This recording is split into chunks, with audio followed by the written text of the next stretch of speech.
Everybody, good morning, good afternoon, and good evening.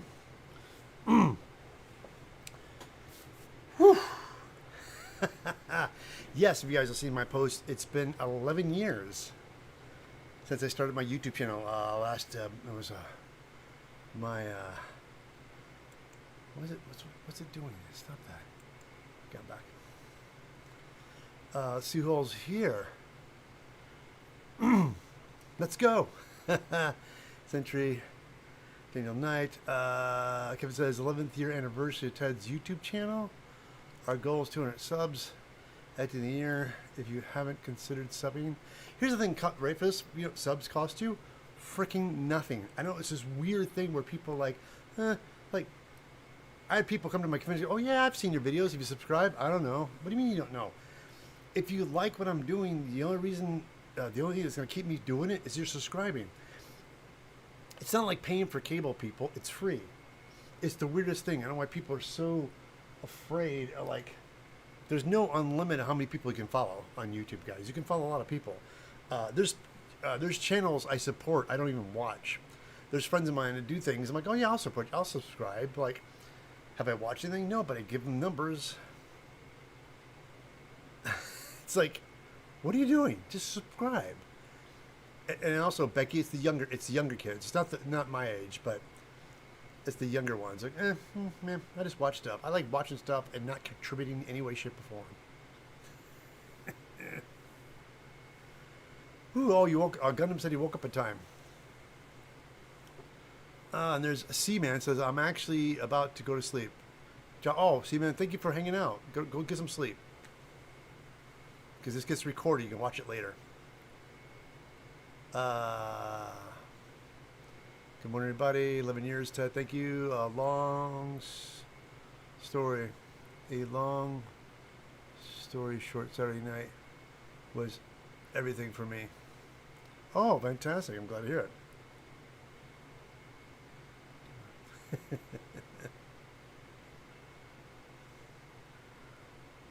Oh, an airbrush, man. Yes, that particular brand of airbrush, the Pache, I love it. I use it all the time.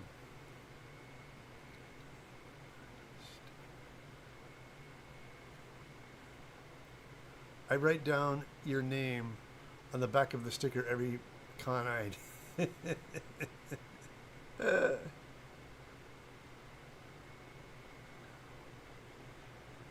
Teach me. No, he'll teach you. You know what's funny, Becky, is that when I started, there's a lot of things that Bill Duran did this whole big thing about sealing.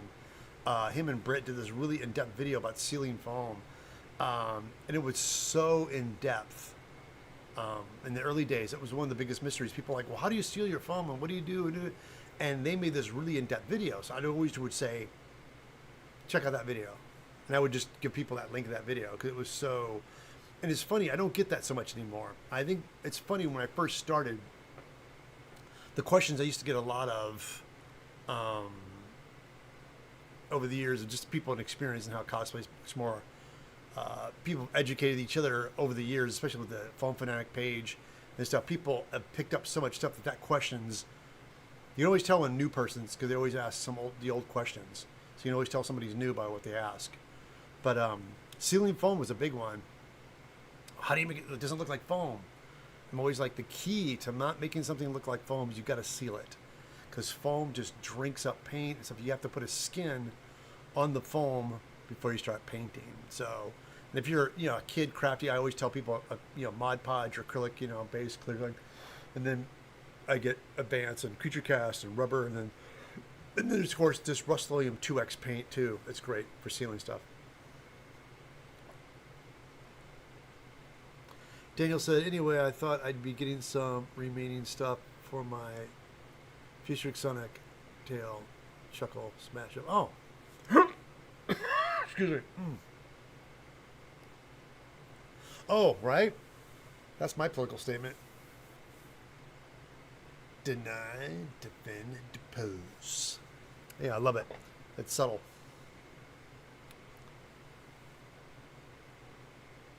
Oh, they're going great. I had to... You guys, here, I'll take a sneak peek real quick. I'll show you. This is...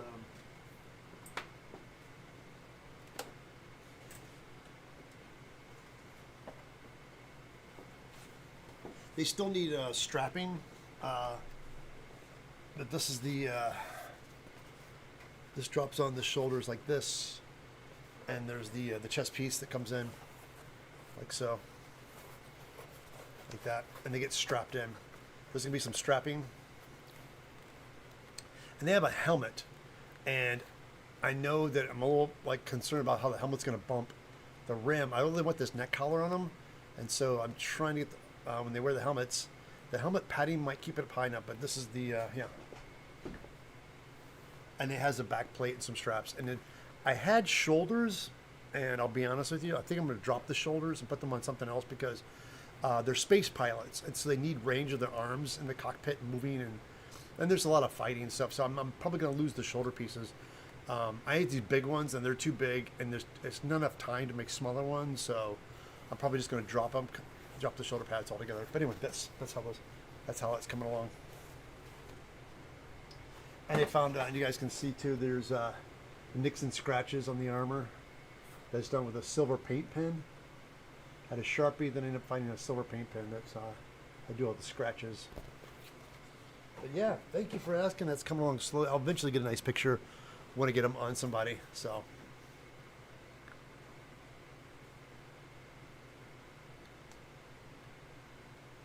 Well, the thing is, listen to me, I made 6 of these. I'm not cutting those collars down. They're done. Because I think once the helmets are on because they're sitting in a cockpit in the helmets. So I don't think it's going to be too much of an issue. Oh. Anyway, guys, it's a big day today. There's several things happening.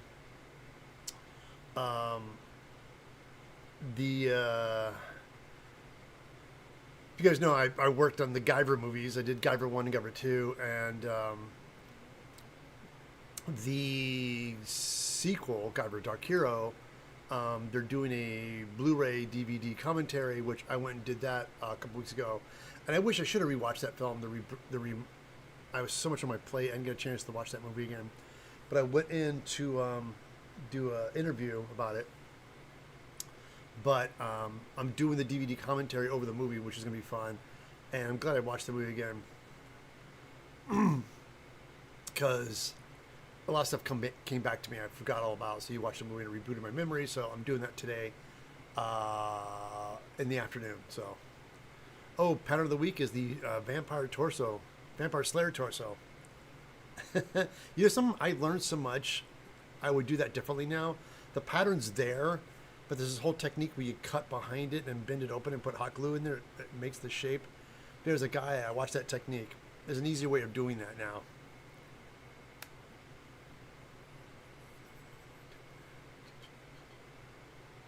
Oh, I do. Dan goes, do you know that people can modify templates to change them to something else? I mean, not really. I mean, I think I make them on paper. I don't know anything about digital stuff, but yeah.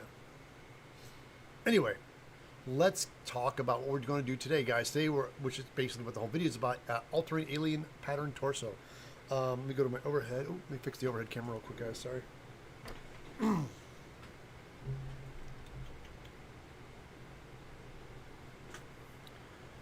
There it is. Let's get some light on this.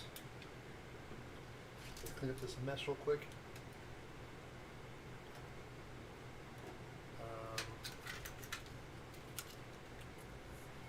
Template and order this.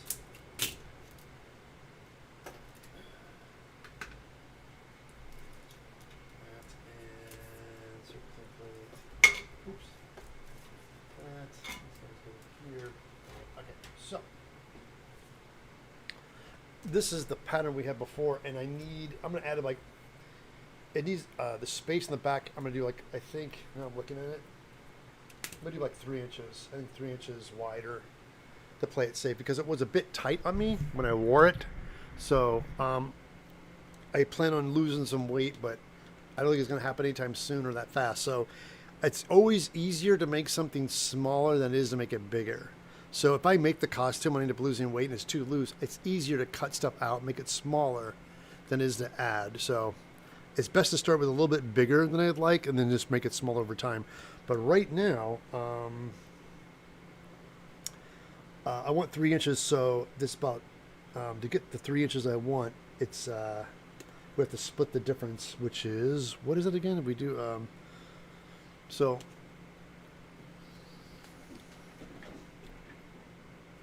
Becky's good at math. So what is 3 inches? Half of 3 inches. That's what it's 2. No, it's 1 and 3/16, something like that.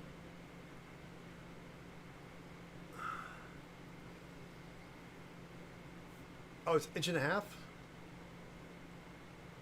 Oh, you're right. It's inch. Yeah, it's 1.5 inches. You're right. Because yeah, so I need to make one side, because on the back of the pattern I just need to add 1.5 inches, so when I flip the pattern for the other side. Thanks, Beck. I knew. I was like, why do I should know this, but hi guys, I'm gonna sip of liquid energy here real quick.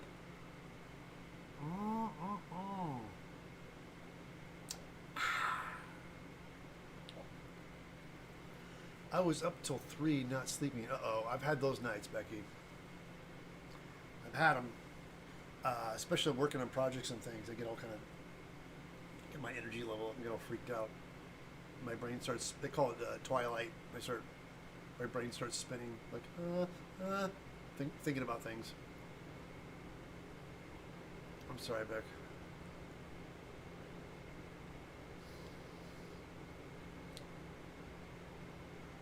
The time change in sunshine. Brian goes, oh, Becky, I got a night mask. I'm telling you right now, I started wearing a night mask because my wife sometimes gets on the phone. So and now I love it. I can't now. I'm gonna have to buy me another one so I can travel with it. The night mask. It's because when Pete and I do conventions, we travel. I always pull the blackout curtain, but now with the night mask too, it's just a little nice. Just any surprising light or anything comes in, I'm out like a light. Okay, let's get down to business. So what we're going to do is trace this.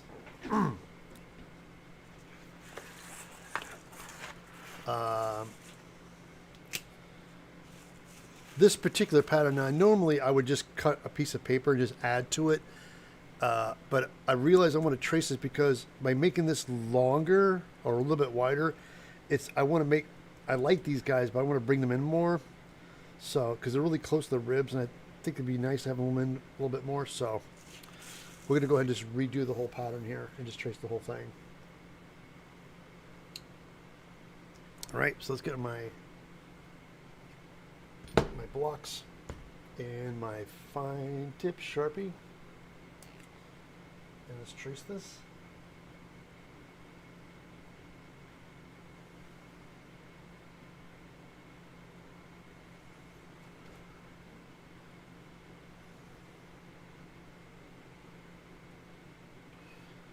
It.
All right, so now that I know, I'm gonna make this mark right here. That's gonna be 1.5. I'm making a mark here, right there, up here too, 1.5 right there, and 1.5 down here.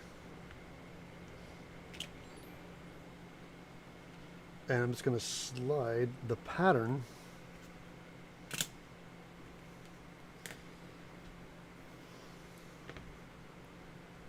to those marks.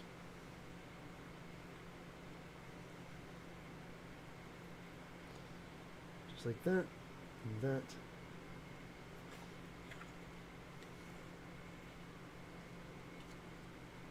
Got it. And now,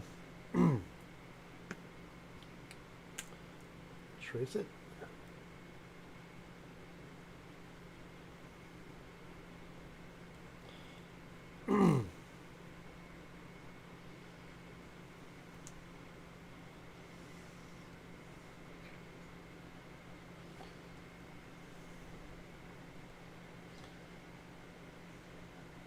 All right.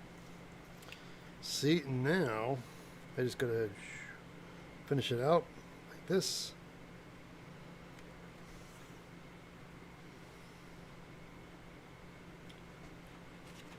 So then, originally the holes were here, and I'd like to bring them a little bit more halfway, like right in the middle, right there. That's perfect. Right about there.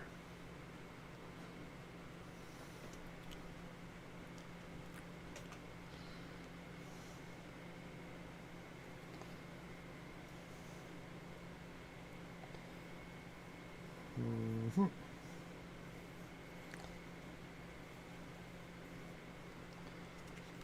There we go. And that's it. So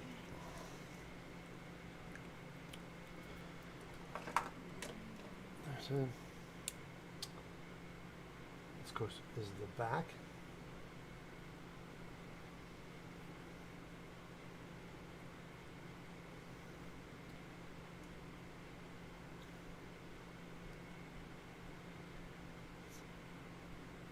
Alien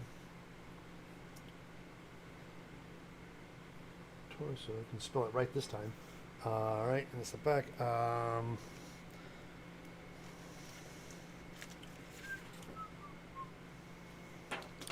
So let's go ahead and cut this out.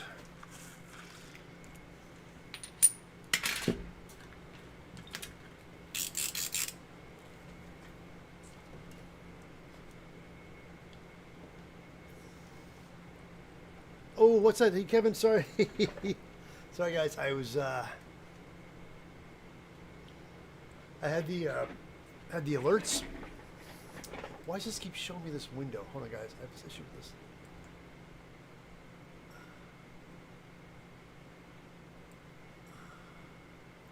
Kevin, again, thank you so much for your continued support.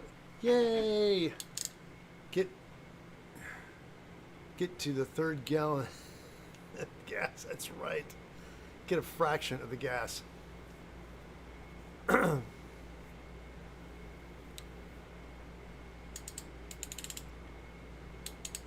watched an independent exorcism nun movie called Becky, you'll watch that, but you won't watch Predator. Okay, let's get that figured out. Shows me money. Oh, yeah, the dress form. Yeah, I've had that. This is, yeah, I've had this for years. This is, you can pin it and stuff. It's really nice. I got that. I got two. There's a male and female one for $25 a piece. And this guy was, I was at Frank Ippolito's shop. This guy was closing shop and was just trying to get stuff out. He's like, $25. I'm like, seriously? I'll be right back. I went to a bank, pulled out money, came back and bought them cash. Predator 2 in the morning reeks of desperation. Predator at 2 in the morning reeks desperation. Okay, Becky. Well, just get around to seeing it sometime. Okay, let's get back. Let's cut this out really fast.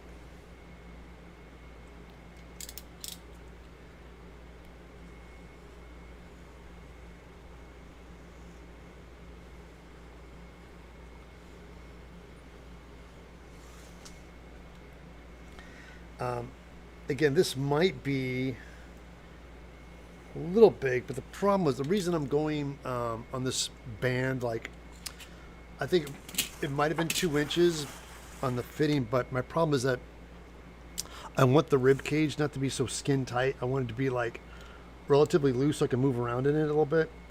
And if I, and lose the weight, it's easy to fix the rib. I could just cut a section out of the rib cage to make it feel a little bit better.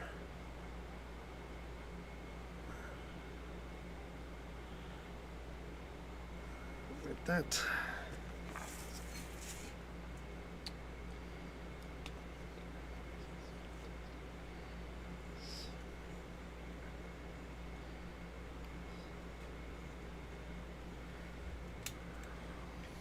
What a bitches.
Guys, real quickly, Kevin said something. Man, what is? Ooh, hey, thank you. This is Hope. Hello, just subscribe. Thank you so much. Please appreciate that. Subscribing, guys. Thank you so much. The more subscribers I get, really quickly. If you guys are watching this, also on twitch.tv/eviltedsmith, I'm simulcasting on YouTube as well and Twitch. So, but my comments are opened on YouTube. So if you guys want to come over and say hello, please. Hop over to YouTube, say hello. Kevin just said that Predator 2 is one of the best in the series. Here's the thing. To Kevin's defense, I rewatched that because when it came out, again, in the 90s, when it came out, I saw the first one, loved it. Then the second one came out, I kind of like, I watched it again, and it has its charm. It's not... And then all the movies after that fell short. So the irony is that all these years that watching all the other Predator movies, that second one really held up. I was like, it's not as bad as I remember. It was much more fun. But now after Prey, and now they did it with the Badlands, Predator Badlands. That one's great. I love it. Yeah, 97. Thank you, Gundam. Badlands is great, and then there's the Netflix movie series. But the Killer of Killers, that was great. Thank you so much for subscribing, guys. It's my 11th year anniversary of being here on YouTube. I'm trying to reach 200K. I'm really going to push hard this year. I'm trying to do my live streams. But I'm going to start making spicy Thai cardboard Predator mock-up. Oh, that thing's amazing, Becky. Yeah. John Hughes, my friend, how you doing? John, my guys, real quickly, my friend John, I've been trying to reach out to John for some time. I keep going, hey man, we should call, and then I get so busy. But John, I'm gearing up for a sci-fi movie. I've been building stuff and making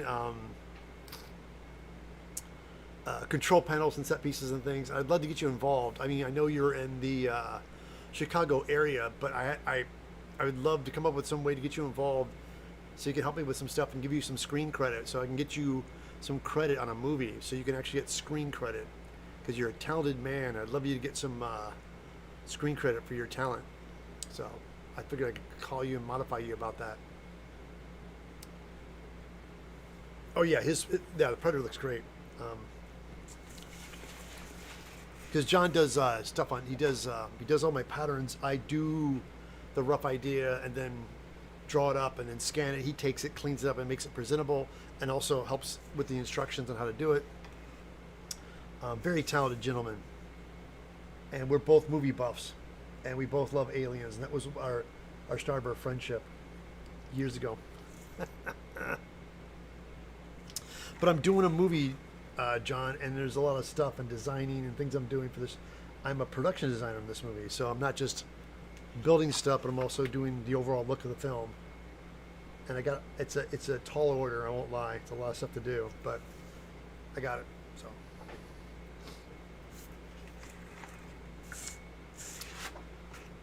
okay, there's a sorry guys, overhead. There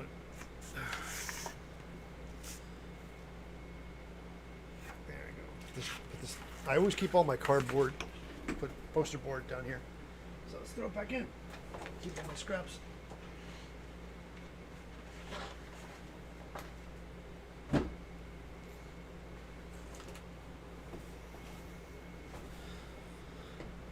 Whew.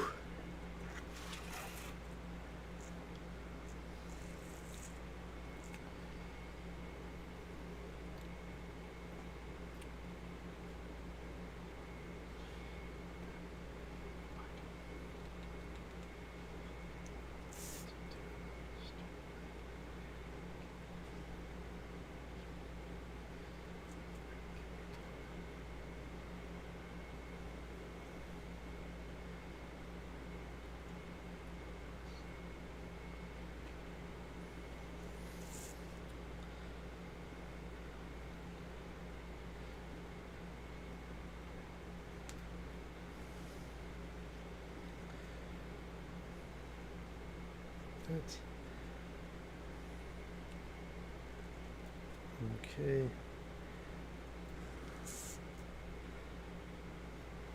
Good old craft knife.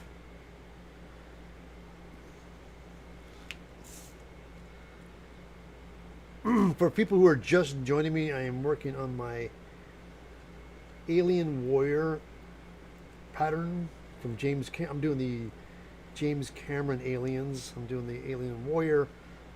It's the pattern of the rib cage. I made it last week. I made it out of foam, and I liked it. Just realized that the mannequin was a lot skinnier than I am, so I have to compensate for my weight gain on this guy. So I have to make him a little bit bigger. So I'm making this pattern a little bit larger in the back here, so it actually can fit me better. But I don't want it too tight, so I actually made it quite much bigger so it can fit looser, so I can move around. Now, let's make this a little bit more accurate. I think this is kind of like, let me get the actual foam piece I'm going to use.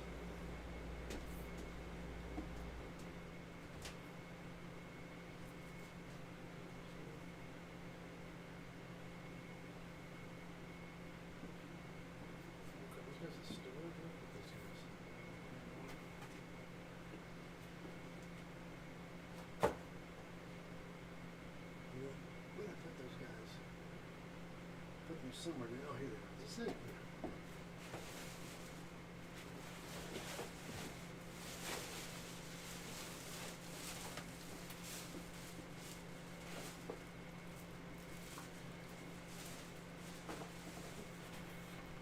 There we go. I got it. I realized that this is where it's going to sit in the back. So let me just trace this, make this a little bit more accurate to where it's going to sit here. Get a Sharpie.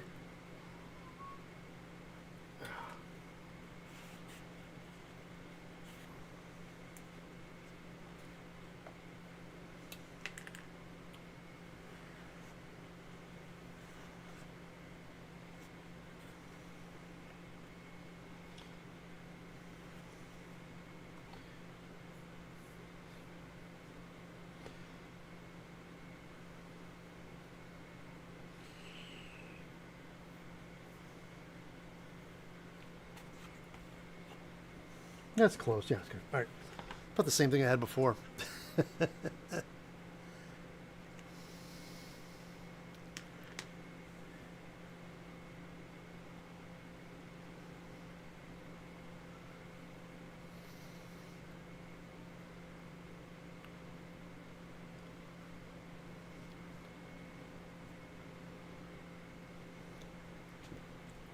okay.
Okay, there we go. Now I get my notch cutter.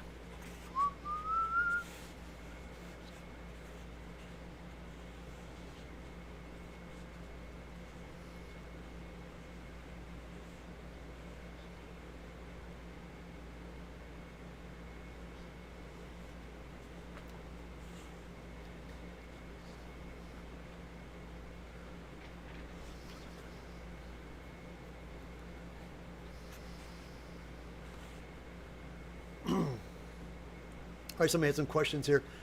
Oh yeah, sorry, hold on, guys. I think this lens is dirty. Let me wipe this lens off real quick here. Give me a sec.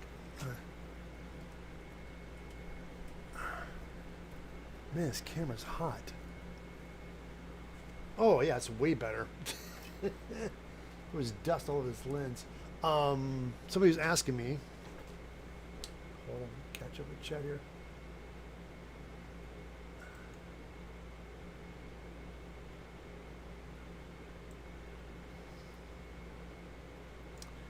About would you like the idea of a stomach grill rid, some sort of stomach brace made into the alien costume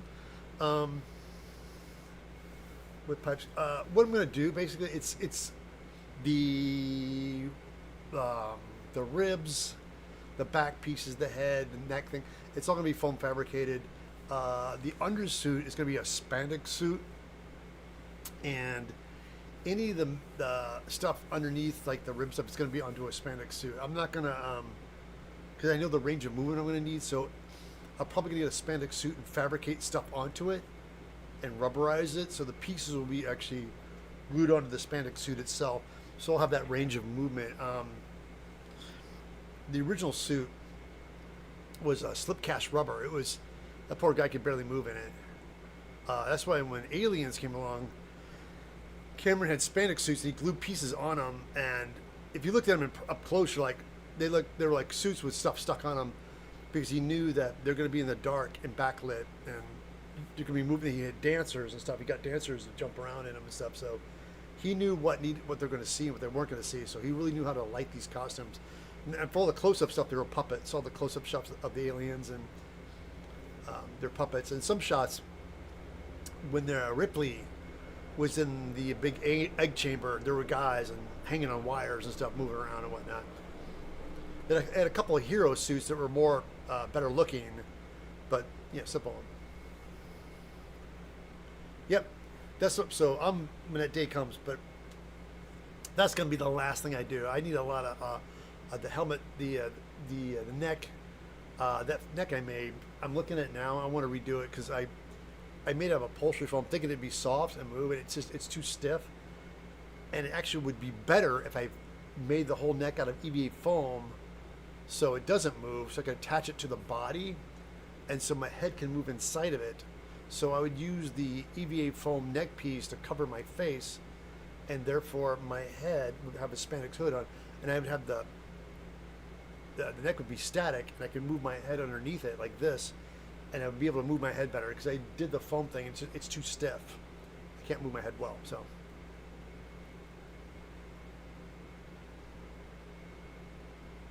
no, I'm not doing platforms. Additional height. Now you don't. They're when you see an alien, they're never standing up straight. They're always hunkered down, moving around. The thing that gives me height is my head, because it's a head taller. So I'm 5'11", and with the head on, it's like 6'2". It's like I'm like almost 6'1" or 6'2" with the head on. So the head's like it's another head taller. So it's kind of halfway through. It's gonna head up like a little bit. I'd say be like 6 something. But no, I'm not gonna wear platform shoes. Hell no. Nobody ever knows the alien for being big. You watch the movie and you very rarely see people and the alien together. That's what's so funny. They make these things so big, and when you watch the movie, you barely can tell they're big. So, not necessary. Anyway, let's get the notch cutter on this. Notch cutter.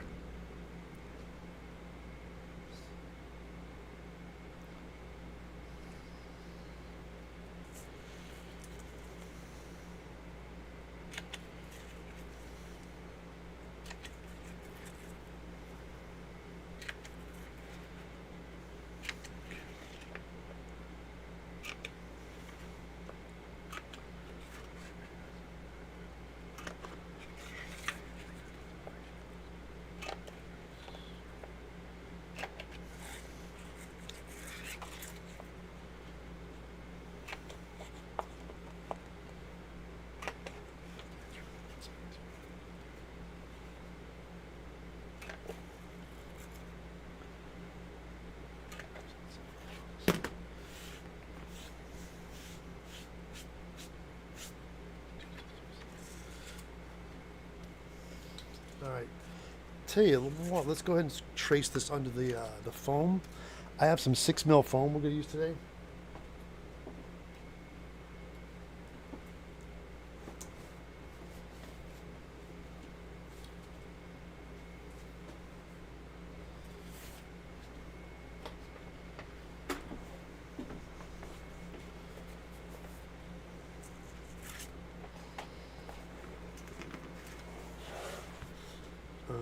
Let's see, I might be able to get 2 of these guys here. Hold on. Here. Let's do this first. Get close as we can to the edge.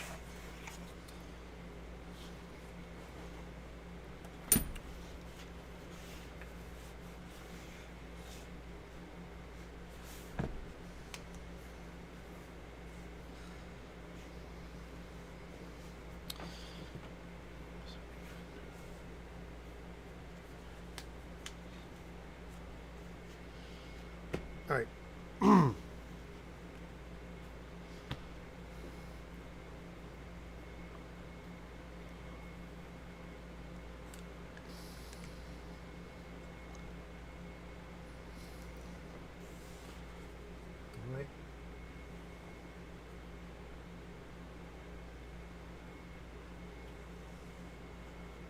When doing with black foam, it's my rev. Yeah, here, this one's kind of hard to read. Here it is. These guys right here, man. Focus. Focus. Focus. Come on.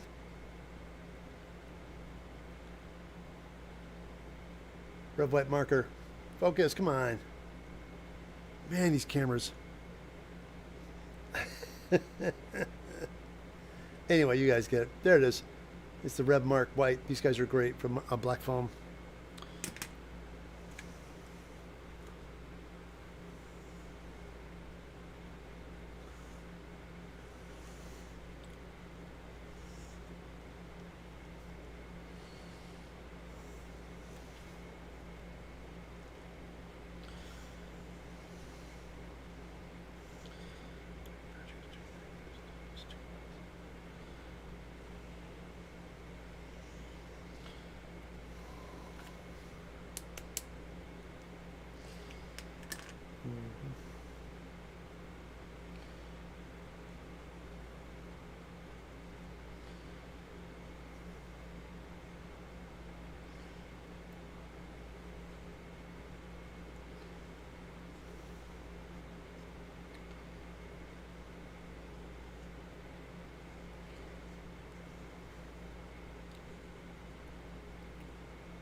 got that. All right, fantastic. So,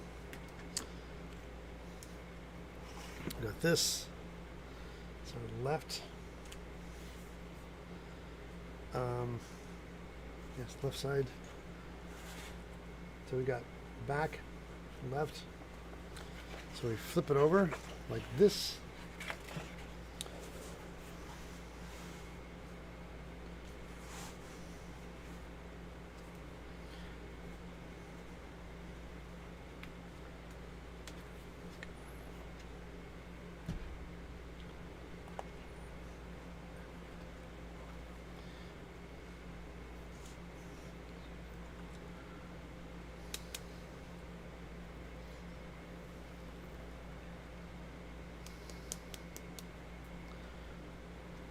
Oh no, I like to add these guys too. These guys are great too. I'm just running low on them, so I'm just using the markers right now.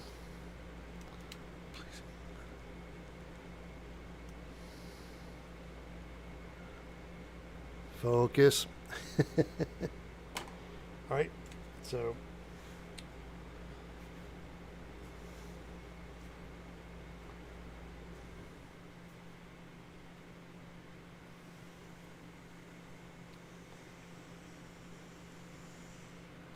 yeah, it's time to buy some new ones.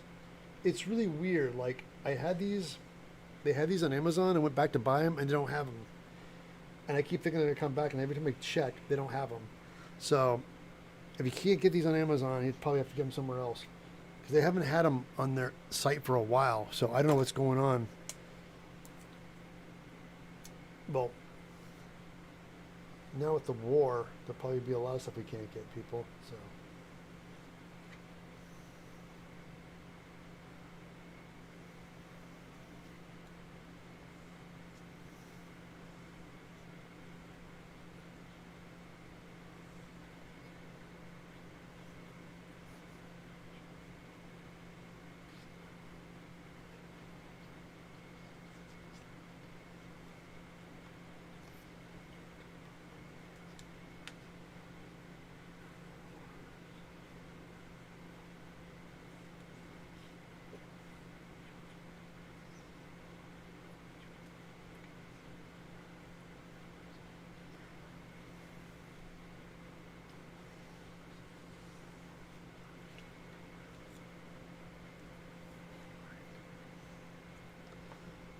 Oh wait, I forgot this. After doing all that, hold on.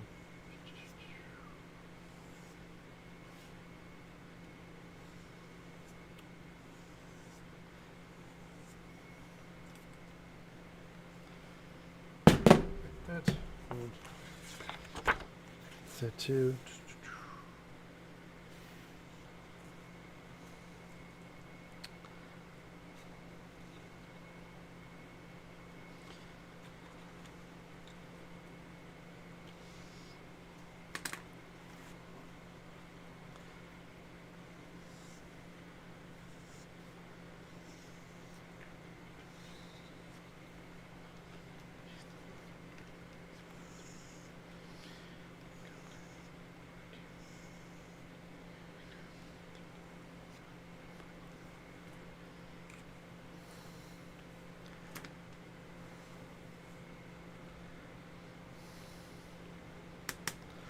I don't know. I'll tell you what.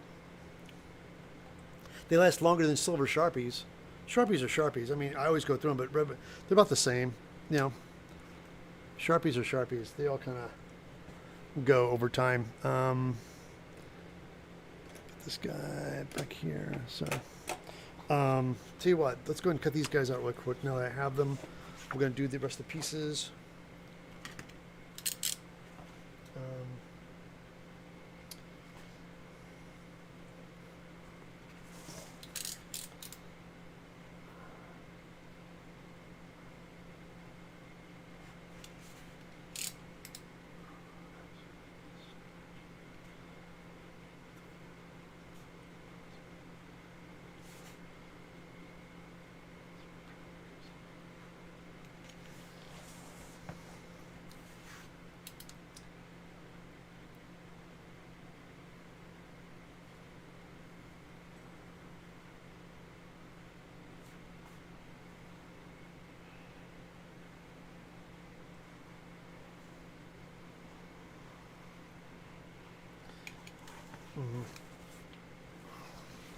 This foam is actually a little thinner than what I used on my prototype, so it might be even looser just because the foam is actually thinner. But I did want something thinner because I am going to plan on sticking more foam on top of this. So this is going to just be a base to build on top of. Because I know there's a lot of kind of like all that bone texture and stuff and everything. I'm just going to be adding pieces on top of that for the alien, all the bonage and stuff. And there's foam pieces I'm just going to cut and round off and then put on. So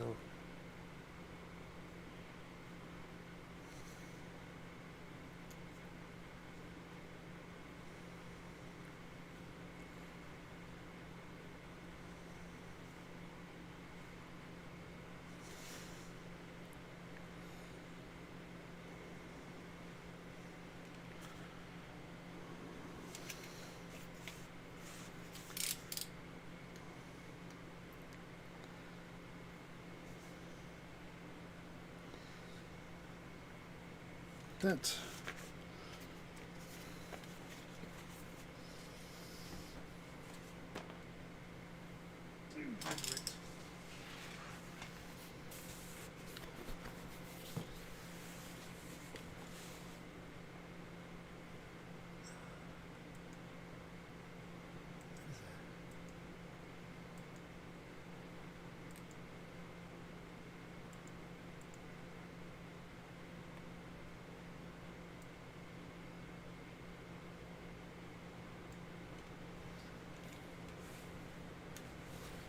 I wish foam didn't wreck pins. Oh, they're back in stock. Fantastic. Yeah, it was driving me crazy because I was trying to get links for them. I have to put them. I need to add that to my website. Because I was trying to add those to my website and the links were not working. So I had to go back and replace that link.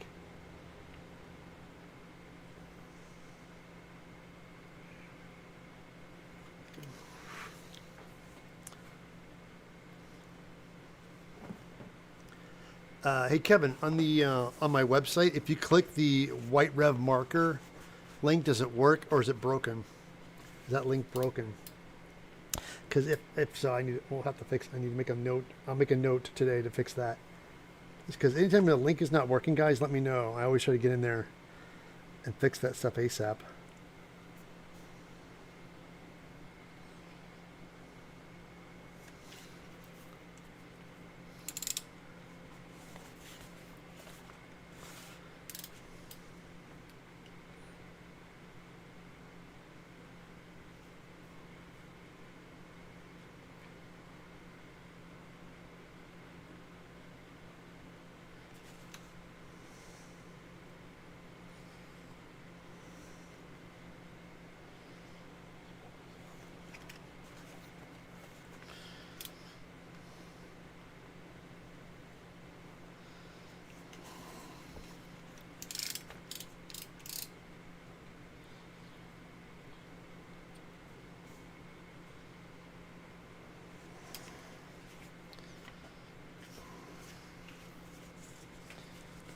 Right.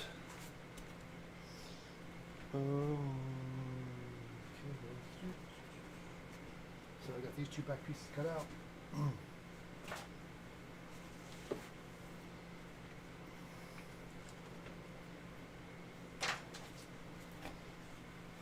All right, let's get on to the other parts here.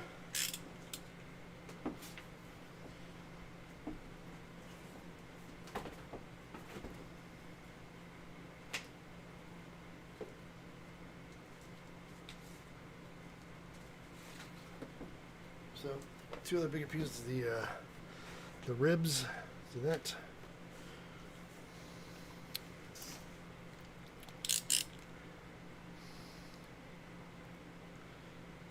Let's see. Could I do it like this? Yeah, perfect. Yeah, squeeze it in. That's good. I can definitely get two out of this. Again, when tracing foam, try to get close to the edge as much as possible. Get as much foam as possible.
right, got that.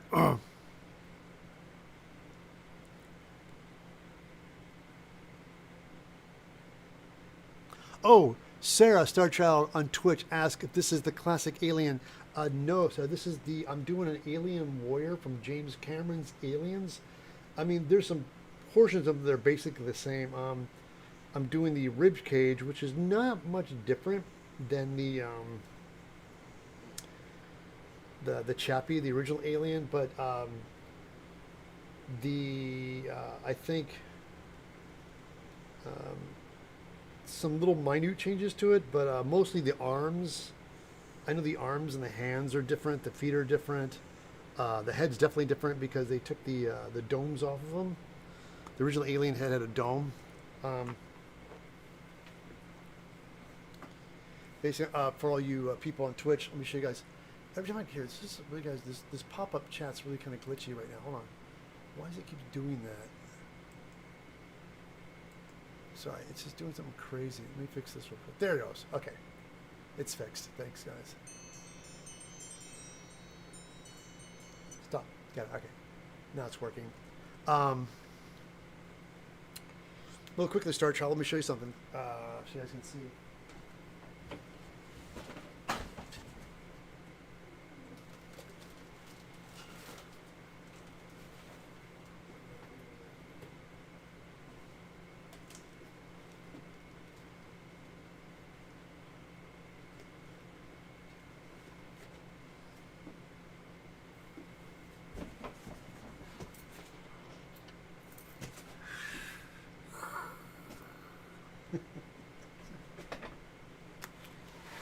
It's so big, it keeps knocking things over. Anyway, this is the alien head. It is all foam fabricated, and there's no dome on it because I don't want to make one. And also, I like all the stuff that's going on underneath it. So that's what I'm doing right now. So I just started off doing this, and I was going to be done with this, and then after making this, I'm like, this looks so cool. Now I got to make the whole damn costume. So. Yeah.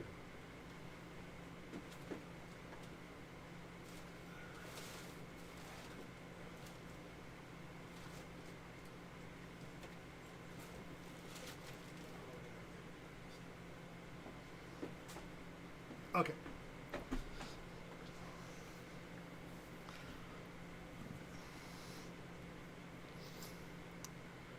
Oh, hey guys, really quickly, let's go overhead there. So let's flip this over for the other side.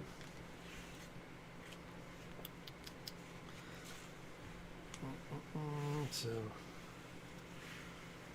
tuck it in. There you go. So just like this. Get as much as I can in here.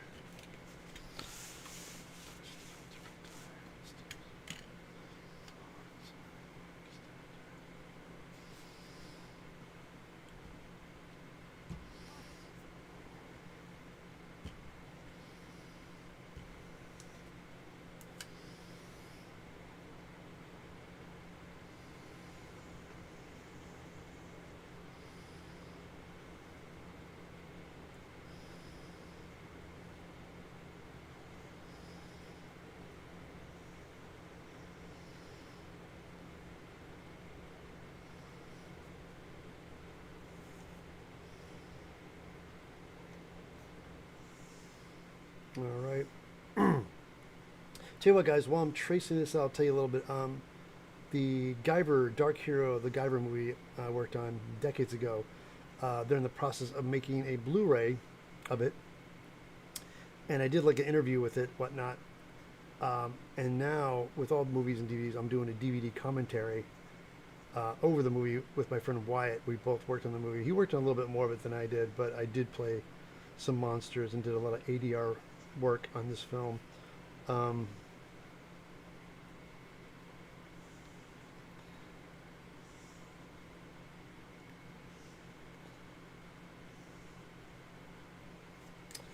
But today that's the day. We're gonna shortly after the stream. I'm going to get prepped to do that. We're gonna be doing the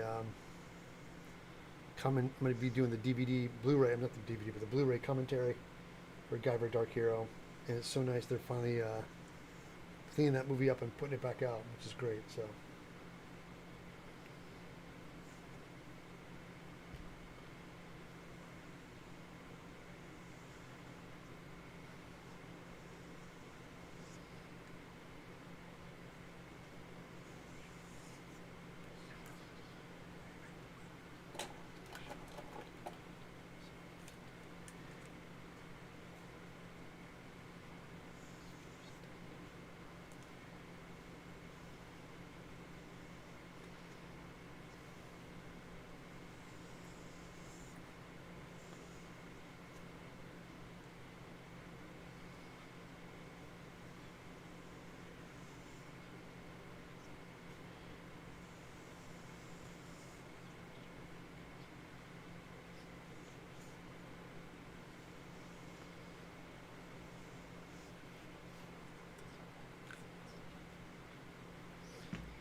All right, got that.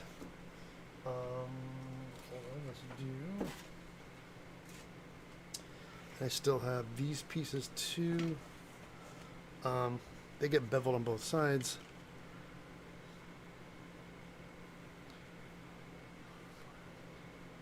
The party whistle.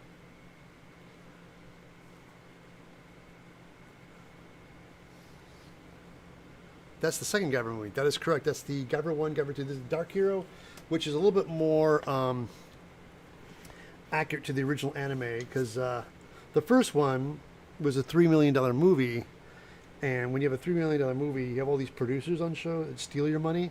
So they had $3 million, and you have 3 producers, and they all take big chunks of money. So by the time you have roughly maybe $1.5 million or 800,000 to make the movie with. So all that money went to all the producers and whatever, and all the unions and all that stuff. So the lighting crew and all union. It all adds up because everybody wants their piece, and you pay them, and then all the producers take their chunk of money, and then you're left with very little to make the movie with. So that's how movies are made. This one, and you wonder why Hollywood's not making films anymore, and they're crumbling because the producers they don't have enough money to pocket, because you can make movies with money, but there's no way to steal money anymore because you can't overinflate the budget because you can't shoot here, so they just go somewhere else where they can overinflate the budget and keep the money. So that's why they're going to London, so they can screw all those actors and not the actors so much as the production teams, the makeup, the wardrobe, and the prop department. All those guys can just get screwed over by the production companies. Okay, this is front. It's F for front. Oh no, I'm not bitter. Yeah, guys, listen to me, guys. That's all it is money laundering. When you work on set, when I worked at this prop house, I worked at for 15 years. At this prop house, that was one thing we learned really quickly is that you would get a prop master, and the prop master is the guy who would be in charge of the show. The prop master would say, hey, I need all these props, and so we would get the script, and we do the whole breakdown, and he would have all the props, and we're like, okay, and like, it's Ridley Scott's directing this movie. We know you got money. They gave you money because it's a movie that takes place in the 70s, so half the stuff doesn't exist, so we have to make it. And they're like, how much is it going to be? It's going to cost me so much money. Like, dude, they gave you money. You have millions. We know you have it. I know you have it. We all know you have it, and so they just nickel and dime us. And so all the money they don't spend, they get rewarded. Like, oh, you did such a great job keeping things under budget that now we're going to give you a little bit of a bonus, and for keeping it under budget, and plus all that money you stole, they kept it. Like, they all know that you have it. They're just stealing it. So yeah. And then the irony, the guys that do it are called the prop master, which is it's the irony because they don't know anything about props because they can't make them. They don't make them. They just know how to order them and tell everybody what they need and no time to do it in. But anyway, so yeah, that's how it works. And so they just take all the money they don't spend and pocket it, and they get rewarded for not spending it too. So.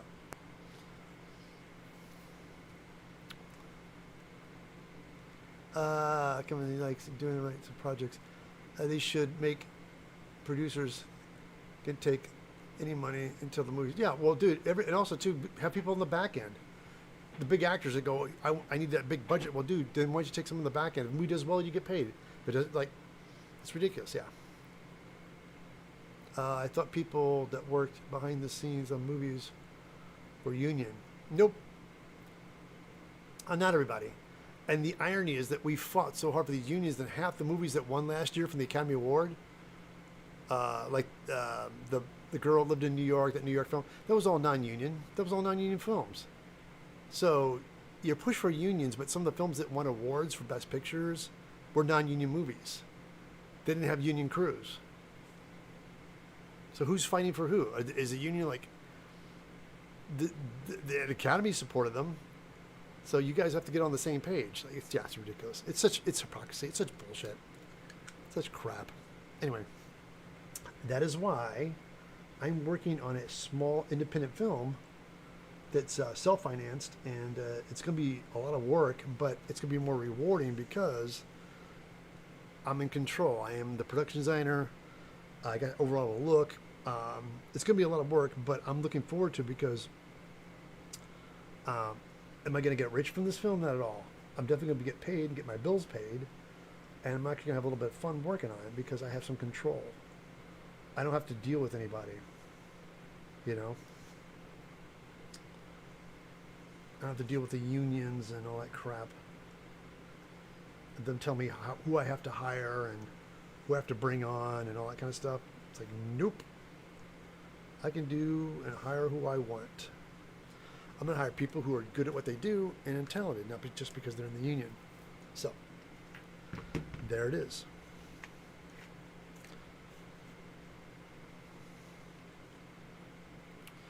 Back and front.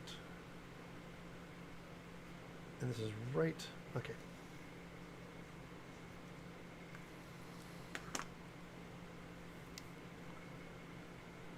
What about SAG? Same thing. They don't save you. They don't look out for you. They want their money. Unions are looking out for unions. The union wants their money. I was SAG. I got SAG. I was on Guyver. The first Guyver movie, I got Taft-Hartley. Taft-Hartley means I was on a scene and they gave me dialogue, which means they had to make me go union. So I got in a union. And then all of a sudden, I'm in the union. I have these dues. And they're like, hey, where are your dues? I'm like, hey, where's the work? So I go out. I get auditions. And I just don't get cast on anything. But then I'm on Little Nicky. And I'm on Little Nicky, and I show up in makeup, and there's no union, and like, they're working us long hours, they're not paying us, they're paying us like a flat rate, and all the actors, we got screwed. We're like, hey man, we thought this was a SAG gig, they lied to us. So we got on set, they told us it was SAG, we got on set, we started working, so we called a SAG representative. So the SAG representative comes to the set. And so we're all these guys in makeup, and she pulls us all together, and we're all these SAG performers in makeup on Little Nicky and this back lot, and we're talking to her, and she tells us, well, you guys agreed to it, and then they pulled one over on you guys, so the only thing you guys could really do is just walk out. Like, if you guys want to make a stand, the only way to make it happen is just to walk out. And we're like, yeah, we could do that, but then we lose work because we're not working. And they're like, well, that's all we can really do. So thanks, guys. So you guys can't shake your finger at them. You can't penalize them. You can't step up for us. You want us to do your work. So SAG told us the only way for it. And they're like, well, you signed the contracts. We're like, well, because we were lied to. They're like, sorry. So that was Little Nicky. So we got screwed on that. And we're all standing there like, well, we're screwed. So we stuck it out until the movie was done. So, yeah. So we learned the guy that told us that SAG, we're never going to work for him again. At that guy. And I didn't. I was done after that.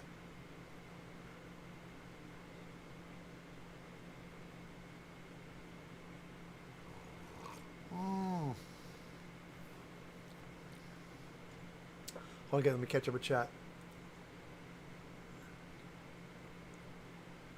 Autonomous motorized gamut targeting system on camera.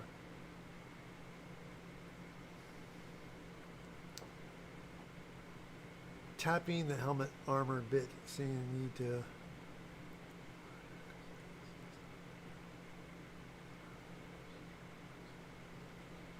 Wait, aren't the producers? Well, the producers, they get money, and you don't see them. They're not on set. Maybe the showrunners and the line producers, but not the big producers. They just collect. They stay away from it and just collect a paycheck. So, well, guys, here's the thing. Were you a Little Nicky? Yes, I was. I was one of the demons. I was one of the demons in the background. If you watch the movie, I could probably point out which one is me. But, dude, yeah, it was such a terrible film. I know people love that film because it's so bad it's funny, but it was a bad movie. was one of those weird. It was one of Adam Sandler's most expensive films ever did, and they got all these people in it, and it just bombed. So Adam Sandler went right back to going back to doing low budget films again. So anyway, let's go cut this out, guys, real fast.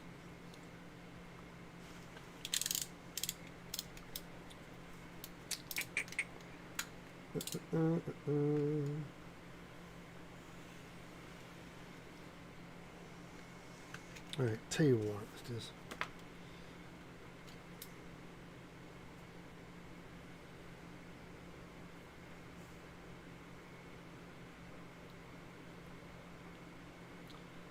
But anyway, as I was saying, guys, the reason we're in this predicament right now is that it's just got to be when we did the whole strike, when production wouldn't come to the table, and the SAG and the writers, everybody was like, hey man, you know, all the unions were getting together and wanting to come to the table.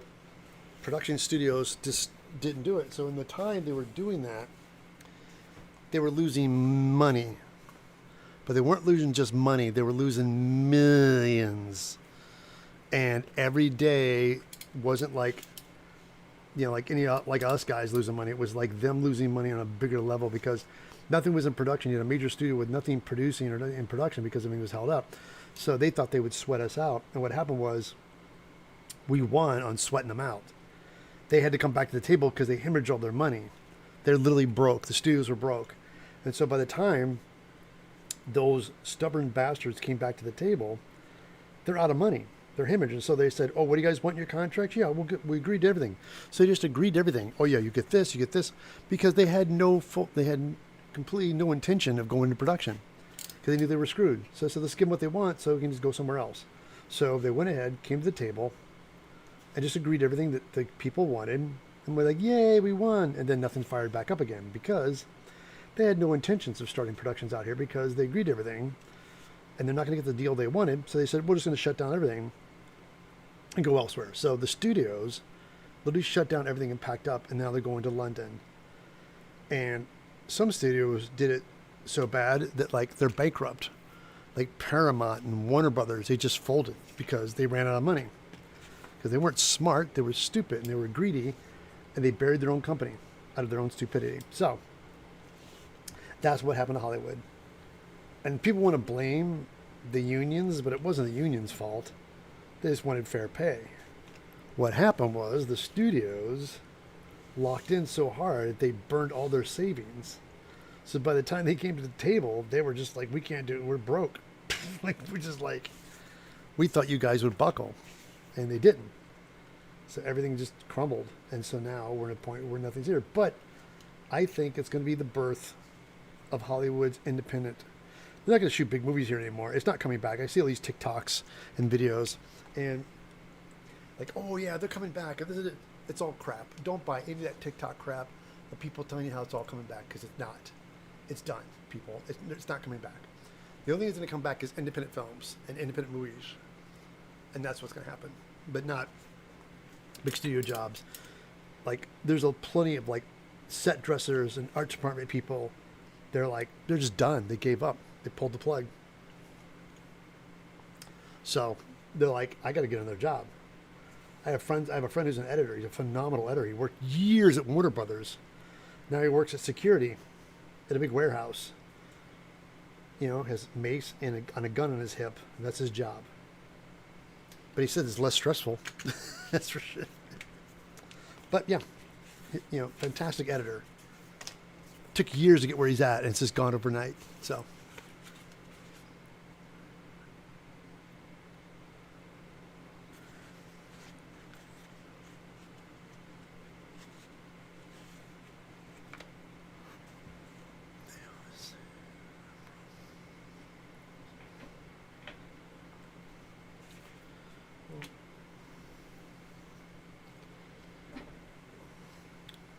Well, true, Kathy. They're broke in the sense of what they want to spend.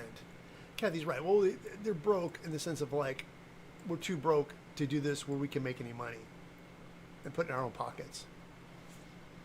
Like they always say they're broke. That's true. But now they're truly broke. So broke the companies, the studios are folded. It's done. They're folded. Like, there's like, they're like people are selling buildings, and yeah, it's bad.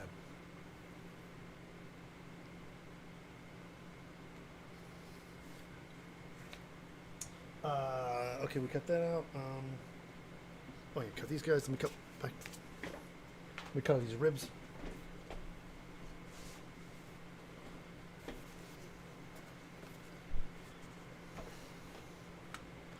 I'm gonna spill this coffee. Hold on, guys, over here.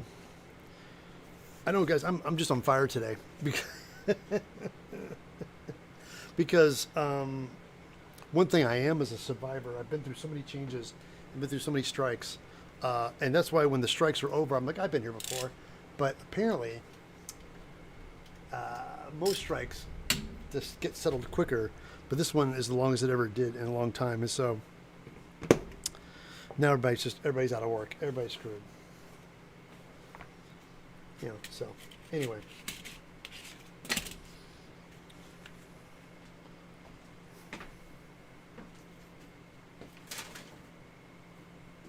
But I know people like to blame the unions, but it's not the union's fault. It's like they're both as equally as guilty. Everybody wanted, stuff, and everybody wanted things, but it just got too damn expensive to shoot here. And the things you could work on and make it cheaper, they didn't do it, and now it's kind of done. So, and it's not coming back. It's going to be a ghost town.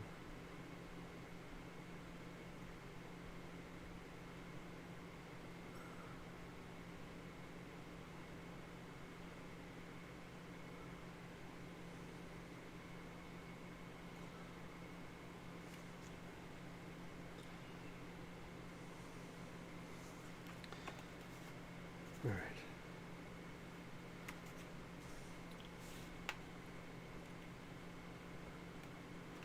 Come on, go.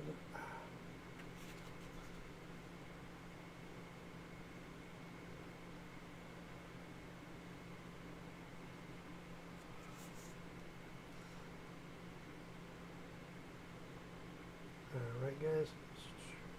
And the thing that's so funny is that Steve Wang, who did the Guyver movies, which I'm doing the commentary for today, he just threw out on social media like, "Hey, man, like, do you guys think I could get $3 million to do money to do Guyver 3?" And everybody's like, "Yeah, sure." Like, I mean, I think it's kind of funny that I think we preached that to him years ago that he should just do that, and I kept thinking he was thinking the cavalry was coming, and the cavalry's not coming. Nobody's going to come to your aid. If you want something done, you want to make this movie, you just got to go out and self-finance or rattle a cage or do a presentation package and convince people that you're going to make something and show them and raise money.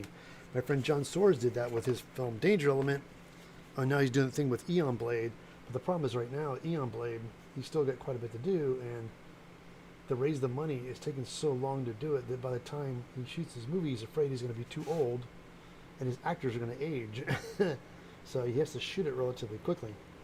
So we've been trying to get financing for it, and just everybody's like, "Oh, we love what you got.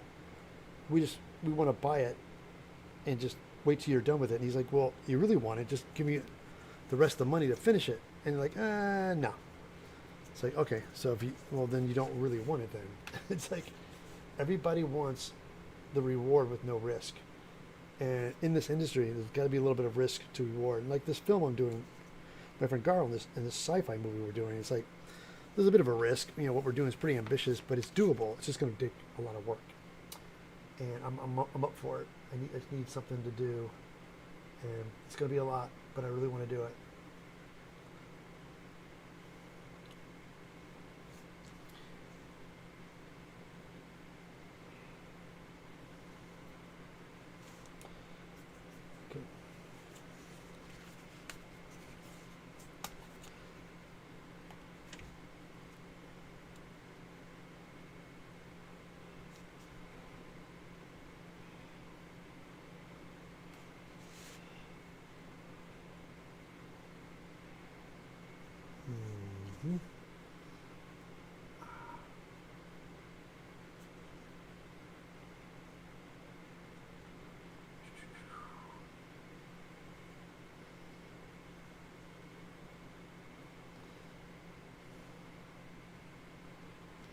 At that, all right. Man, what is going on with my chat?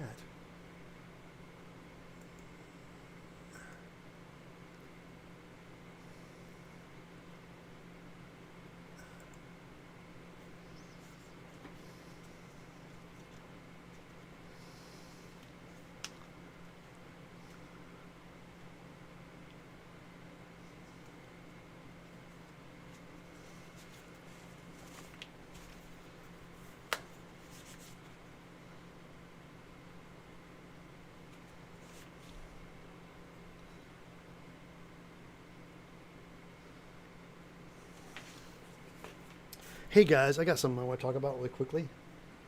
This has always been a problem, and I think Becky will understand about this too, and I want to bring this to your attention. Um,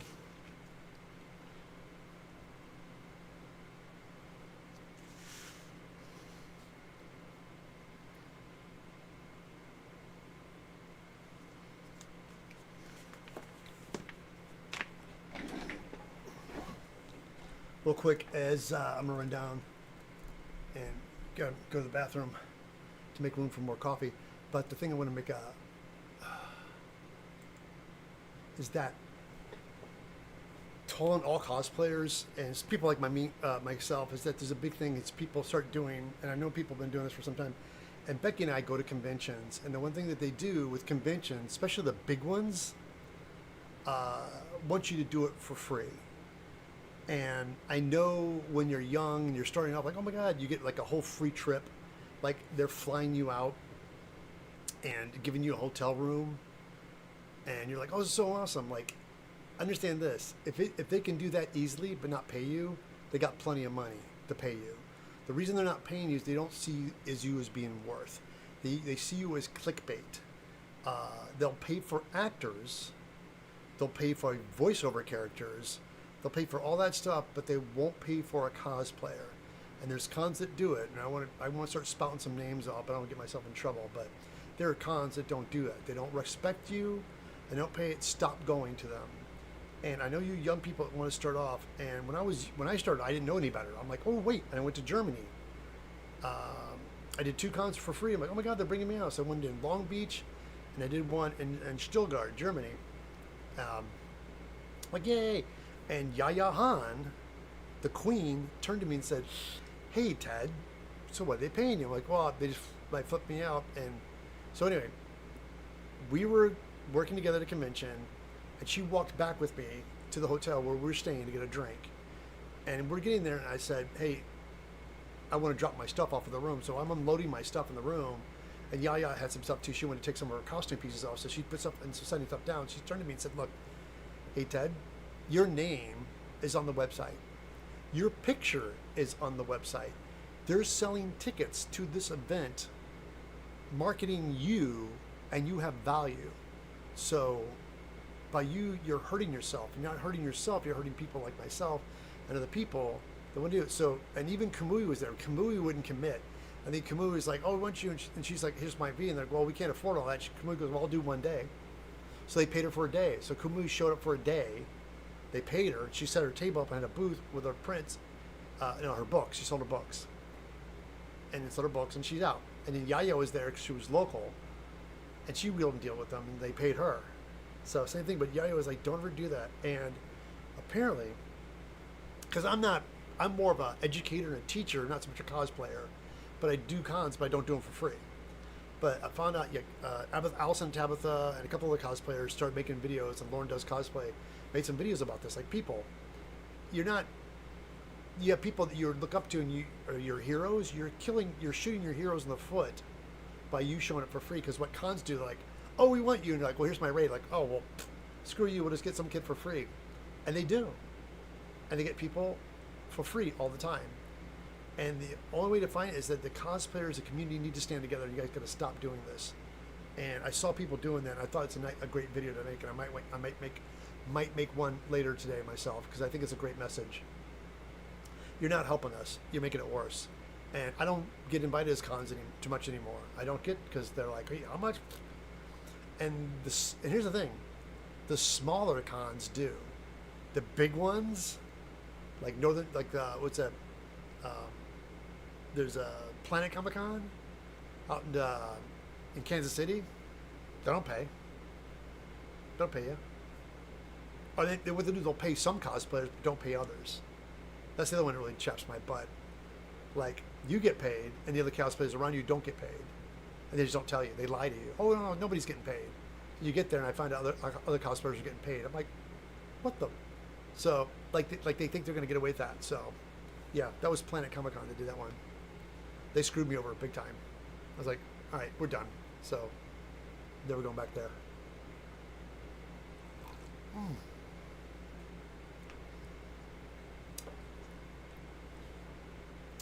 Oh, good. Becky says, I did a free rush gig last year. One monetized another way because of a favor. Yeah, Becky, here's the thing. I work deals with small conventions. I have no problem. If there's a small con that seems really quaint and nice, I like it's local. Like Anime LA, I love these guys. And they're kind of my local con. And so I always do stuff with them because they're local and they're friends of mine. I do stuff like that. But it's always the huge ones that just don't want to spend any money. So, I don't know. I did decline some of the first ones, but I took a booth because I didn't want the pain in the ass. But they can definitely afford money. Yeah, they do. There's a lot of big cons. At the very least, you can pay the travel and give them a table. Yeah, and see, here's the thing. I would get that. They would pay for my trip and give me a table, but I don't have merch, so it doesn't really. I'm still doing it for free. It's like even if they give me a table and fly me out there, I'm not moving any merch. I'm getting people to hang out with me, and kids don't buy stuff. They just want to meet me and take pictures with me. So I end up not making any money. I end up losing money. Oh my God, the actors charge so much. Their roles didn't help. Well, here's the thing. They charge that much because they can get it. Actors can charge because fans will stand in line for hours. I know that Planet Comic Con had Jessica Negri and Kamui Cosplay, and they had lines around the building that lasted for hours just to get an 8x10 in a picture with them. And I know for a fact they paid them, but they wouldn't pay us, but they would pay them. They're like, oh, we don't pay cosplayers. Like, oh, really? Because I know those two. I know them personally, and those two will not show up unless you give them a substantial sum of money. So that's why I knew they were full of crap. So.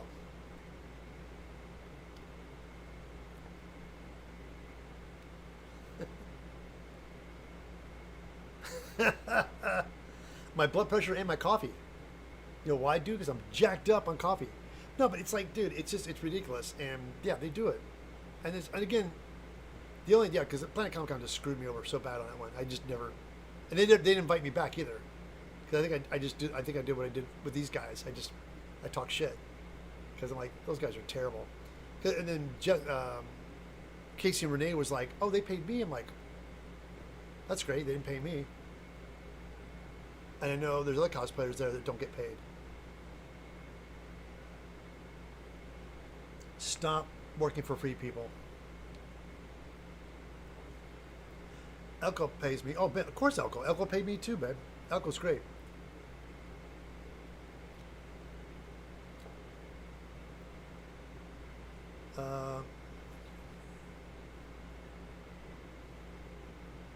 Well, I do have stickers. I mean, right now, guys, you can buy merch on my website. I have a merch right here on the YouTube channel. You can pick up T-shirts. I got stickers. I got 8x10s. And here's the thing so funny. I travel with my 8x10s, and nobody buys them. It's like, I have them. Nobody's interested. It's so funny. Pete, my assistant, we make big jokes about it because people rush my table like, oh my God, Evil Ted, you're here. And it's so great to meet you. And it is. It's great. I can hang out with them, take pictures. And then as soon as I go, hey, I got 8x10s, they're like, oh yeah. And they just leave. Like, they don't pick up a sticker. They don't pick up a button. They want to meet me, take a picture, and they don't buy merch at all. Nope. And again, I understand. They're kids. Like, I understand. Like, when you come to a con, they have a limited budget of what they have, what they want to buy. And I know that in their brain, when they come to a convention, is not buying an 8x10 of me. So. Oh, look, did someone say merch? Click the link, guys. You can check out my merch. Buying a Coffee Talk sticker. Yes, dude. They have them now. I'm making a. I want to bring that show back so bad. There's a way. I want to get people over, but I'm realizing. Becky sent me a link on how to go ahead having like having people on my OBS, how to guest people on my OBS, so I can have a coffee talk. So I'm gonna try to get people. Dude, Brian, I'm waiting for my board picks too. Here's the thing: if I get back in that board pile, I gotta drop some weight. I probably put on more weights than the last time I had it on. So I gotta start hitting the weights, get myself up, drop the weight, get my weight down, get the board costume. I'll probably make it smaller again. See, again, it's easier to make something smaller than it is to make it bigger.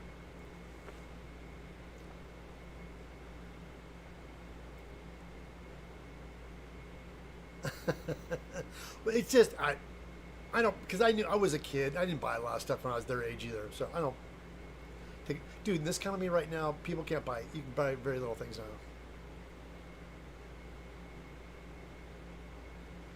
Casey Renee would watch me give away stuff at ElcoCon, and I'm in and all they pay me enough to give away stickers. Oh wait, Casey Renee watched me give away stuff at Elko, and I'm all the paid me enough to give away stickers. I'm here to keep people in the building buying other people's stuff. Babe, you know, so funny, Becky. I wanted to do that too, but the stickers are expensive. I started buying like the high quality vinyl stickers I want to have on my boots. So I wanted to get some for my car, so I ordered some. I'm like, damn, they're expensive. Vinyl cut stickers are not cheap.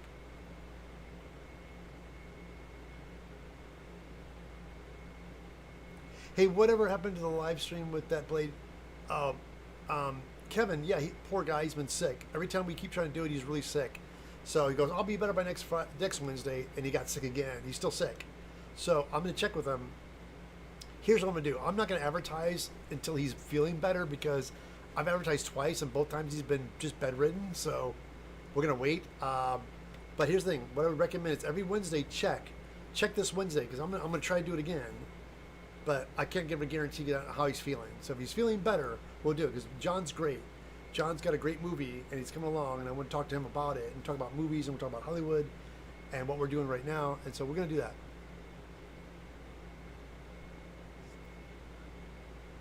These streams, the real talk.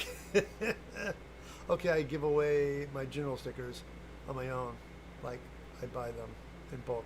I do too, Becky, they're expensive. I ordered like 50. I know if I order more, it'd be a lot cheaper. But it's like, I'm just a sub dude. Hey, I sub dude. Thank you, Kevin. Thank you for subbing. Okay, you know, some guys, I gotta get back to cutting this. What are we going to do today? We're not going to glue these guys. We're just going to get these things cut out today, and we're gonna glue them together next week, because I have to get ready for this stream we're doing today. We're doing the commentary. Let's get back to cutting. I had to get this ramp out. Stop working for free, people, especially cosplayers. Stop it.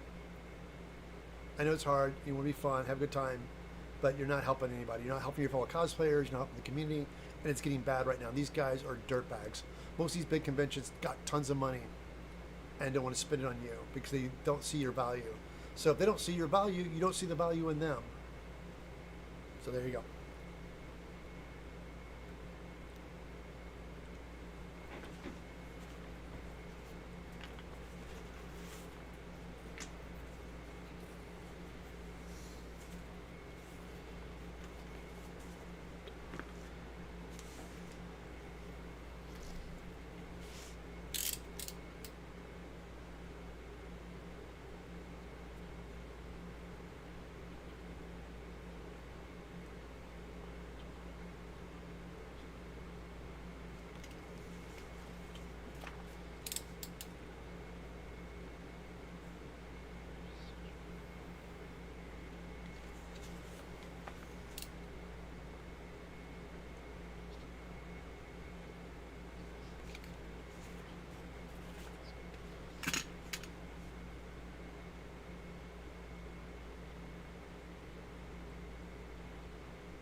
All right, get this.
Hold on, guys. Cut this out really quick.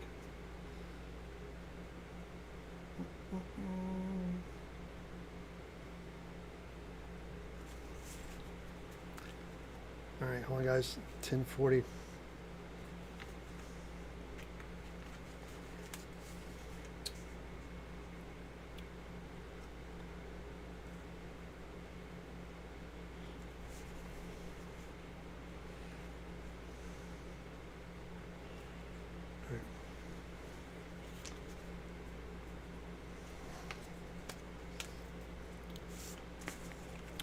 Get this, get that. There you go. Tell you what, guys, that's good. I got this, I got that. Little ribby things over here. I got one more piece, but I'm going to take a break from that. Let's do ahead.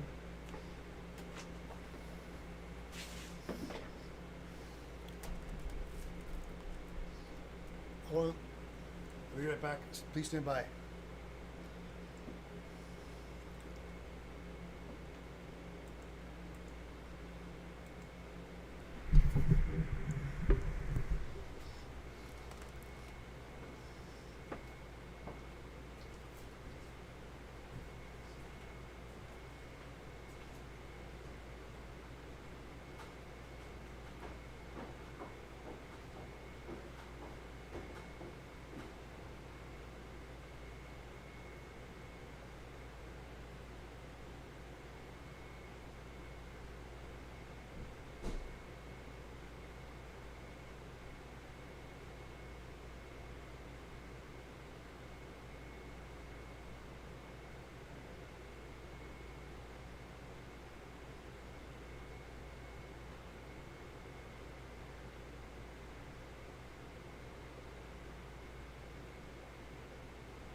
All right, guys. Sorry, I'm back. I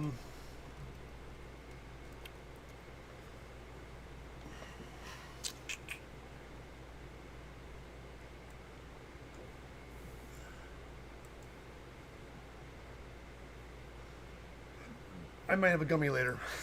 It's too early. Still too early for stuff like this to do. Still too early for stuff I do like.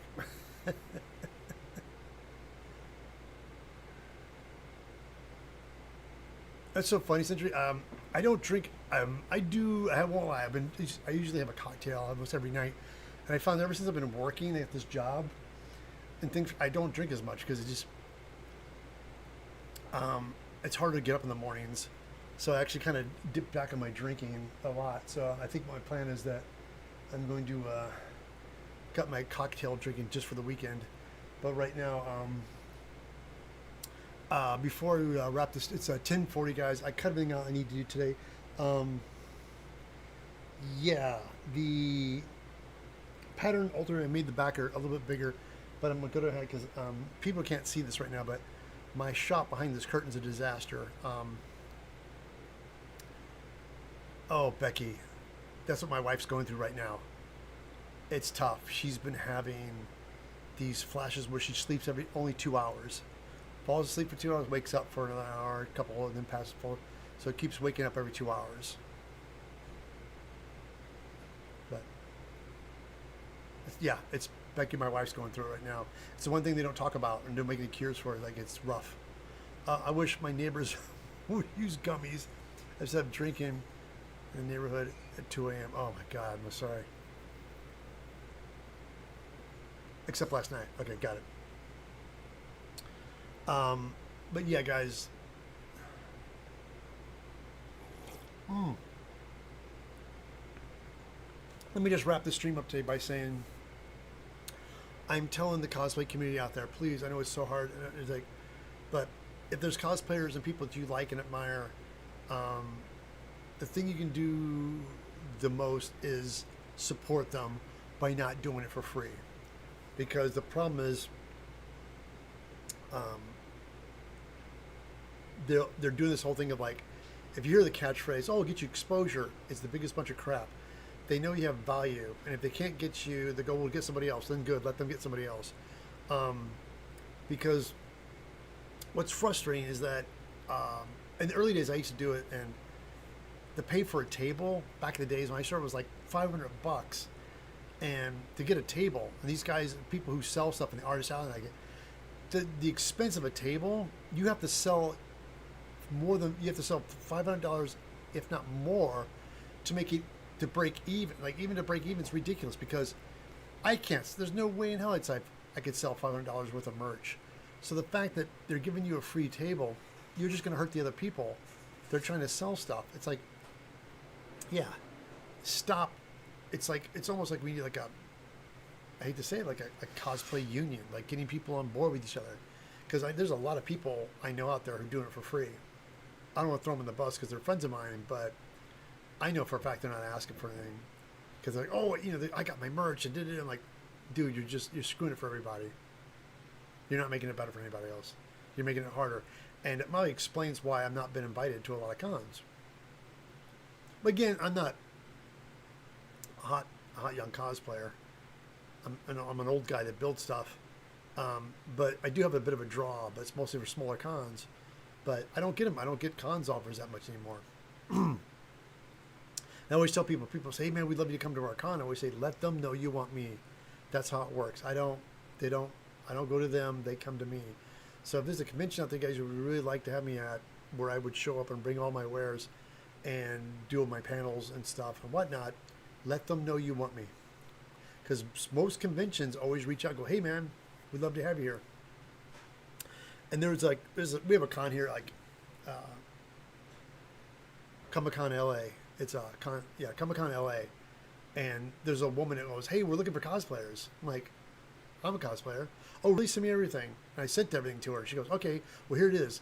It's like $600 for a table, and blah, blah, blah, and we give you a rate on the rooms." I'm like, "No, lady, you pay me."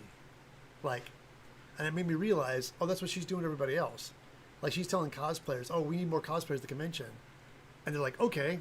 And then she's like, "Oh, here's the rates." I'm like, well, if you weren't cosplayers, you got to bring them. So yeah, it was like, just, my friend Terry was like, "I mean, Ted's the creme de la creme. He's the old school." This woman just ghosted me. She's like, "Here's my rates." I'm like, "Screw you, lady." But that's all right. Here's the thing with local cons. Yeah, it's tough because it's LA. They can get everybody for nothing. It's like they have every voice actor down the street and actors that can show up at the con, and they, for a large sum of money, and they just show up and make a line and sell 8x10s for $35. When I was in MegaCon, there was that guy played Loki. It was like $200 for an 8x10 or something like that. I was like, what? Or $350. I think it was $350 to get an 8x10 and take a picture with them. Right? That's such arrogant. I'm like, screw you, dude. $350. Peter turned to me and goes, is there anybody that you would want to be that bad? I'm like, nope. Nobody. I want to spend. Salt Lake has cosplay group booking tables for Cosplay Corner. Salt Lake City has cosplayers group booking the tables for Cosplay Corner, but they do it by half day. How are you supposed to do that? Half day tables. They're cheap, but geez, no. You know, so funny. I was at God, which con was that where they would do the table, like they have a cosplay and go, oh, you're gonna be at this table at this time. Like they would give a cosplayer a table for like from 2 to 3, or yeah, I don't know, you're from here from like noon to 2. And you'd be like, what? And so if somebody goes, where's so-and-so? Oh, they're at that table. They're gone already. Like, people know, they see the table you're at, but nobody looks at the time. So they would do cosplayers like that. I'm like, dude, just give them a freaking table. Stop, rotating table space for them. Yeah. No. But yeah, Salt Lake, no. Salt Lake's probably just like Kansas City. They're cheap. So cheap to cosplayers. They treat them like garbage. Yeah, screw that. I had a cosplayer friend of mine. Was it Tiki Masala? Not Tiki.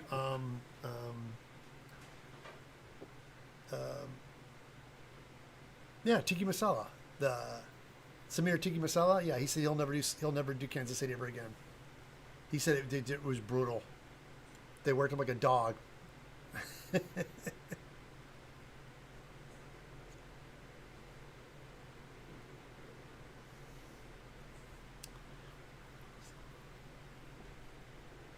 More handling costs a lot.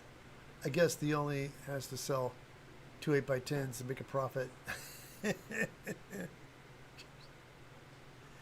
He charges a mint for autographs. Who's that? Mark Hamill is discouraging resellers.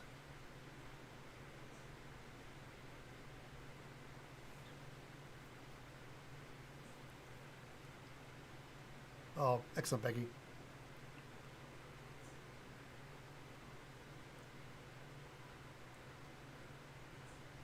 That's what my wife has too. She does the hormone patches, dude, big time.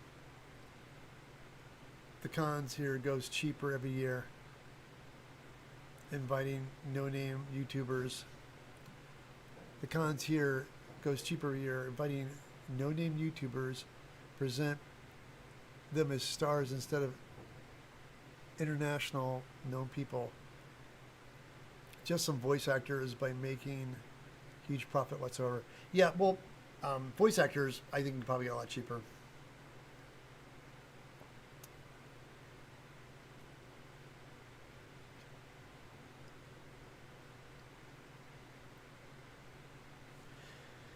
Yeah, cons. Thing is, most big cons, it's especially if you're a small con, they try to get people going. Here's the thing: if there's a decent con that's small, I'll definitely work a deal with them. I mean, I won't do it for free, but I'll definitely work something out with them.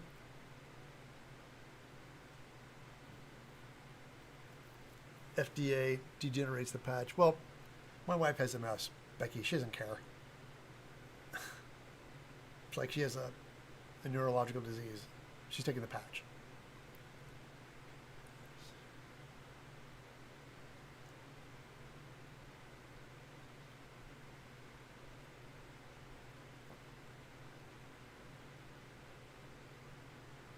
Oh, no, people got all these tips now, Becky.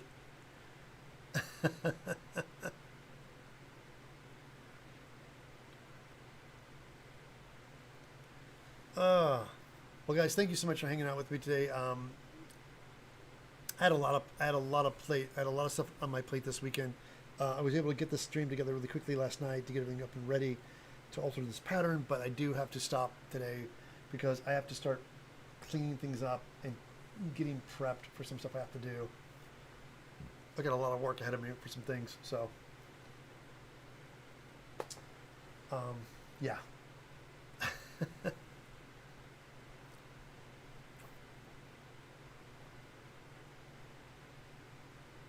Creatine helps also, doesn't it? Yeah, today I'm gonna clean things up and put my weight bench up. That's my next big thing.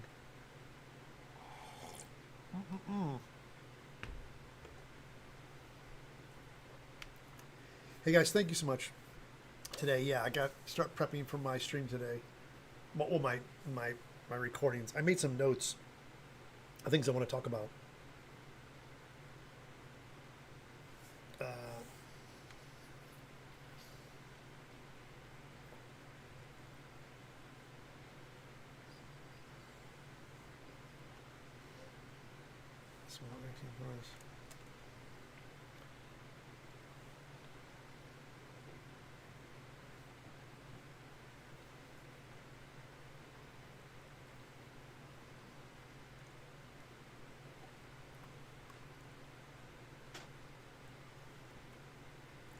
That's right, guys. Check out the item this week is an airbrush.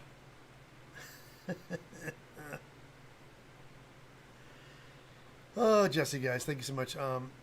Helps the brain fog. Oh, by the way, I mailed your Speed Racer book. It's on its way to Switzerland. It's on its way. So it's in the mail, making its way to you in the snail mail aspect of things. Everybody, thank you so much, guys, for hanging out with me and also celebrating my 11th anniversary of being on YouTube. As you can see, today is the Evil Ted channel. I have a eBay, not eBay. I have a Amazon link. Gundam. I have an Amazon link to buy through. I don't sell anything on eBay. If you want to help me, go to my Amazon link. You mean, right?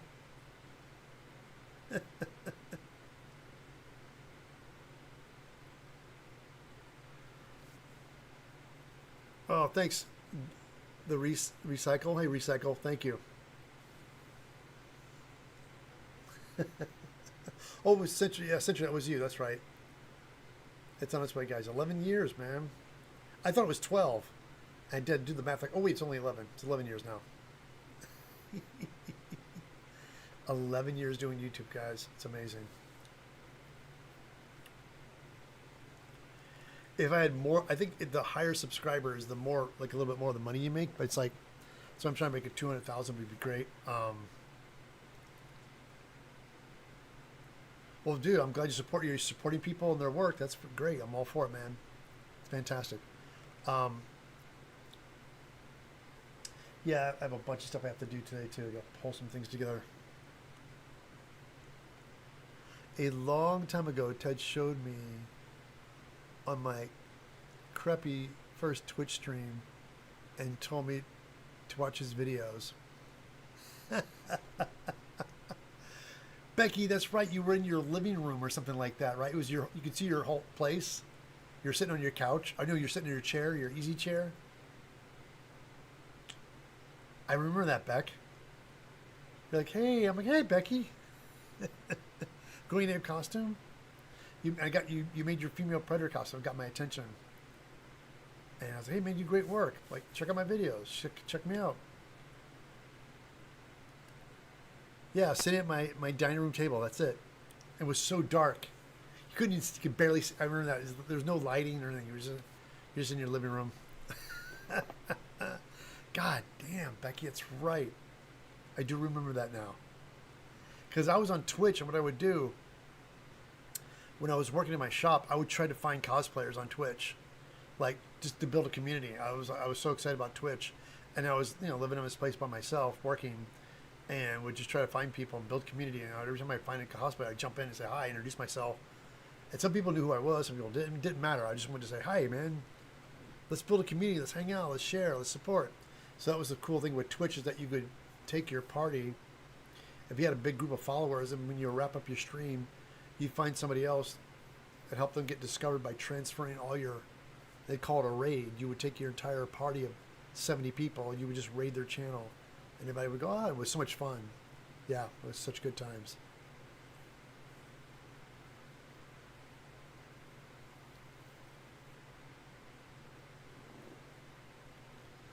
So because I now have to remake a 3D print chest piece now because the foam model has too many snags and hip bits.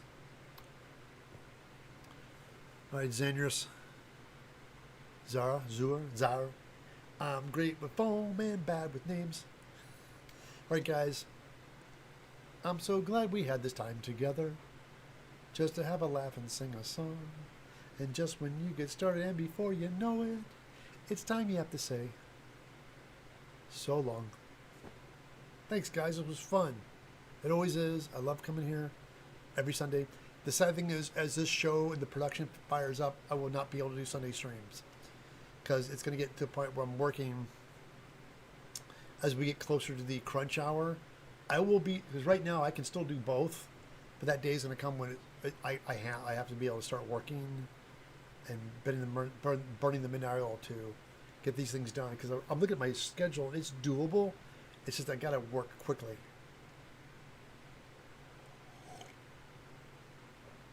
So, thank you so much, guys. I will catch you back next time right here